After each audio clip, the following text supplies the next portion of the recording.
नमस्कार दोस्तों। आज के इस वीडियो में हम 1857 की क्रांति की प्रकृति अथवा स्वरूप की चर्चा करेंगे। 1857 का जो विद्रोह हुआ उसका स्वरूप क्या था, इस संदर्भ में विभिन्न विद्वानों में मतभेद है और सभी विद्वान अपने अपने मत से इस विद्रोह या इस क्रांति की व्याख्या करते हैं। जब हम विभिन्न विद्वानों के मतों की बात करें तो इसको हम दो भागों में विभाजित कर सकते हैं। एक साम्राज्यवादी इतिहासकार या विद्वान और दूसरा भारतीय इतिहासकार या विद्वान। साम्राज्यवादी इतिहासकार या विद्वानों ने अपनी तरह से इस क्रांति का उल्लेख किया है, इस क्रांति की समीक्षा की और उसकी प्रकृति या स्वरूप निर्धारित करने का प्रयास किया। वहीं दूसरी ओर भारतीय विद्वानों ने अपने हिसाब से इस क्रांति या आंदोलन को देखा। जहाँ तक साम्राज्यवादी इतिहासकारों की बात करें तो साम्राज्यवादी इतिहासकारों ने 1857 के विद्रोह के संदर्भ में विभिन्न मत दिए हैं और उनका मत कहीं ना कहीं ब्रिटिश साम्राज्य को भारत में चिरस्थायी रखने और सही साबित करने के संदर्भ में था। इस संदर्भ में सबसे महत्वपूर्ण मत है सर जॉन सीले और सर जॉन लॉरेंस का।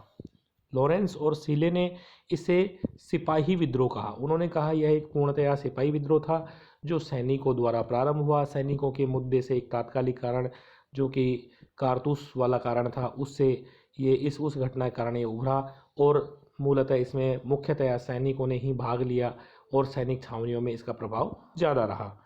जॉन सीले ने ऐसा कहा। उसके बाद बेंजामिन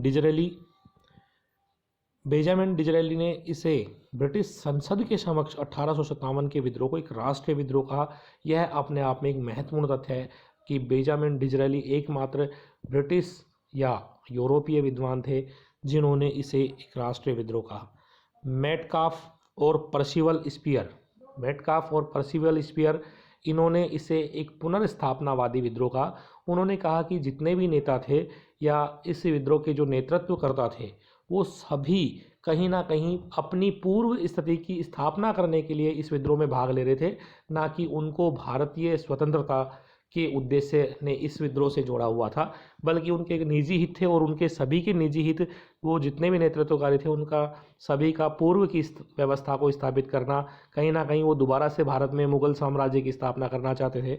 तो मेटकाफ और पर्सिवल स्पीयर ने इसे एक पुनर्स्थापनावादी आंदोलन घोषित कर दिया।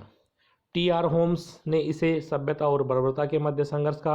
उन्होंने कहा जा एक और ब्रिटिश सभ्यता के प्रतीक थे और भारतीय बर्बरता के प्रतीक थे। उन्होंने इस बात पर बल दिया। पी. रॉबर्टसन ने भी इसे एक सैन्य विद्रोही कहा और उन्होंने कहा कि एक सैनिक विद्रोह था जिसका तात्कालिक कारण चर्बी युक्त कारतूस थे। रीज नामक विद्वान ने इसे ईसाई धर्म के विरुद्ध एक षड्यंत्र या धर्म युद्ध कहा। इसे ईसाई वर्सेस मुस्लिम का स्वरूप देने का प्रयास किया रीज ने। जेम्स आउट्रम और डब्ल्यू टेलर ने इसे अंग्रेजों के विरुद्ध हिंदू मुसलमानों का मिश्रित षड्यंत्र कहा। टी. व्हीलर ने इसे एक प्रकार से एशियाई विद्रोह कहा और रॉबर्टसन और मिसेज ने इसे मुस्लिम षड्यंत्र कहा। कूपलैंड और ब्रूस नॉर्टन ने इसे एक सैन्य विद्रोह की बजाय नागरिक विद्रोह कहा। तो इस प्रकार अगर हम देखें कि जितने भी विदेशी विद्वान हैं उन्होंने कहीं ना कहीं या तो इसे सैन्य विद्रोह कहा या इसे बर्बरता का सभ्यता के विरुद्ध विद्रोह कहा या इसे हिंदू मुस्लिम या मुस्लिमों का षड्यंत्र कहा या इसे पुनर्स्थापनावादी कहा और या फिर इसे किसी प्रकार का विद्रोह कहा।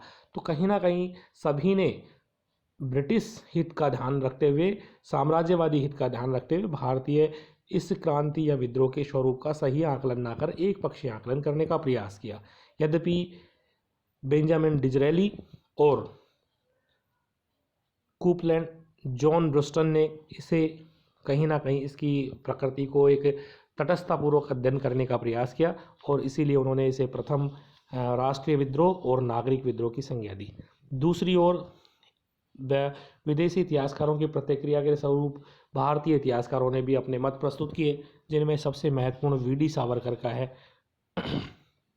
वी.डी. सावरकर इन्होंने अपनी पुस्तक the first war of independence, first war of independence में इसे भारत का प्रथम राष्ट्रीय स्वतंत्रता संग्राम कहा। भारत का प्रथम राष्ट्रीय स्वतंत्रता संग्राम किसने कहा? विनायक वीडी सावरकर, विनायक दामोदर सावरकर ने। और किस पुस्तक में कहा? फर्स्ट वॉर ऑफ इंडिपेंडेंस में। दूसरे विद्वान थे doctor SN. Sen. SN. Sen जिन्होंने इसे कहा कि भाई ये प्रारंभ तो एक सैन्य विद्रोह के रूप में हुआ, लेकिन समाप्त ये प्रथम स्वतंत्रता संग्राम के रूप में हुआ। अर्थात प्रारंभ तो ये कुछ छोटे मुद्दों को लेकर, सैनिक मुद्दों को लेकर या अपने निजी हितों को लेकर हुआ, लेकिन बाद में कालांतर में इसके स्वरूप में परिवर्तन आया और ये एक राष्ट्रीय विद्रोह के रूप में उभरा। तीसरे प्रमुख विद्वान थे doctor RC. Majumdar. RC. Majumdar ने इस पर जो टिप्पणी की उसमें बहुत ही महत्वपूर्ण है। उन्होंने कहा न तो ये प्रथम था, न राष्ट्रीय था और न ही यह स्वतंत्रता संग्राम था। उन्होंने कहा कि न प्रथम था, न राष्ट्रीय था, न ही स्वतंत्रता संग्राम था। अशोक मेहता नामक जो विद्वान थे उन्होंने इसे विद्रोह को राष्ट्रीय विद्रोह करार दिया। इसके बाद विपिन चंद्रा, इन्होंने भी इसे राष्ट्रीय विद्रोह कहा और जिसका उद्देश्य राष्ट्र को ब्रिटिश या विदेशी शासन से मुक्त करवाना था।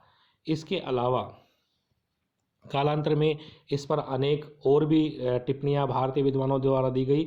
इस प्रकार हम देख सकते हैं कि इस विद्रोह का जो स्वरूप है उसके संदर्भ में विद्वानों में मतभेद है, लेकिन अगर हम तटस्थ रूप से इसकी समीक्षा करें तो हम पाते हैं कि यह विद्रोह प्रारंभ तो सैन्य विद्रोह के रूप में हुआ, लेकिन धीरे धीरे इसका स्तर बढ़ता गया, धीरे धीरे इसमें लोग शामिल होते गए और धीरे धीरे यह विद्रोह एक विस्तृत नागरिक विद्रोह के रूप में उभरा, जिसकी अपनी समस्याएं थी, जिसका अपना असंतोष था, जिसका असंतोष ब्रिटिश साम्राज्य के विरुद्ध था और वो ब्रिटिश साम्राज्य से असंतुष्ट होकर इस ब्रिटिश साम्राज्य को उखाड़ फेंकना चाहते थे।